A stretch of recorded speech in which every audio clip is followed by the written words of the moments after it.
এই কথা বলে আপনাদের কোনো সমস্যা হলে আমাদেরকে বলবেন, আপনারা যতটুকু আপনাদের পাশে থাকার চেষ্টা করবো ইনশাআল্লাহ।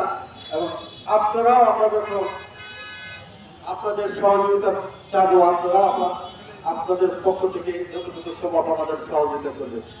আরেকটা কথা বলে আমি কথা শেষ করবো। আমাদের এই অন্তর্বর্তী সরকার কিছুদিন পরে আমাদের জাতীয় নির্বাচন দিলে সেই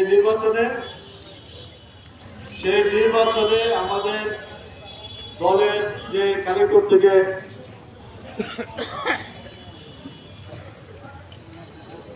ধানের শীষের প্রতীক নিয়ে আপনাদের মাঝে আসবেন, আপনারা তাকে সহযোগিতা করবেন। আমরা চাই এই দেশে একটি নির্বাচিত সরকার আসুন, যে সরকারটা হবে ভোটের মাধ্যমে, আপনাদের সকলে ভোটের মাধ্যমে।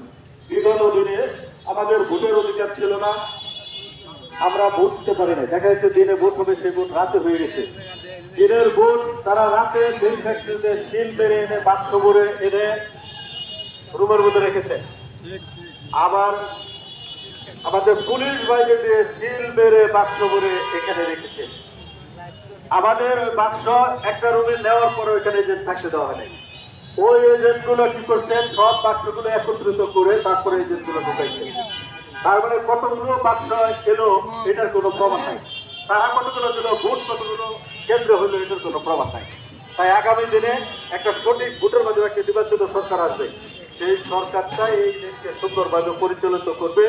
সেই সরকারকে পরিচালিত করতে হলে আমাদেরকে ভালো একটা মানুষকে নির্বাচন করতে হবে। শুধু আমরা নির্বাচন করলে হবে না, আমাদের মতো সারা বাংলাদেশে নির্বাচন করবে। সেই ক্ষেত্রে আমরা তাকে ভালো মানুষ হিসেবে দেখবো, তাকেই আমরা নির্বাচিত করব।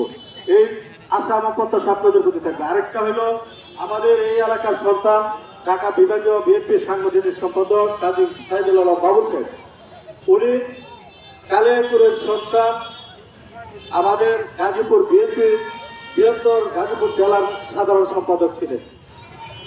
উনি ধানের শীষের প্রতীক দিয়ে আমাদের মাঝে আসবেন। উনি একজন পরিচ্ছন্ন রাজনীতিবিদ, উনি একজন ভালো মানুষ।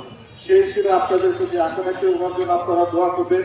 ওনাকে ধানের শীষের প্রতীক দিয়ে আসলে ওনাকে আপনারা সহযোগিতা করে ওনাকে জয়যুক্ত করবেন, এই আশা রেখে এবং আগামী দিনে আমাদের সফলতা কামনা করে আজকের এই নির্মাণ শ্রমিকদের সফলতা কামনা করে আমার কথা এখানে শেষ করছি। শহীদ অমর হোক, খালেদা জিয়া জিন্দাবাদ, তারুণের অহংকার, এই দেশের ভাবি প্রধানমন্ত্রী তারেক রহমান জিন্দাবাদ। আজকের এই বান্নারা এমারত নির্মাণ শ্রমিক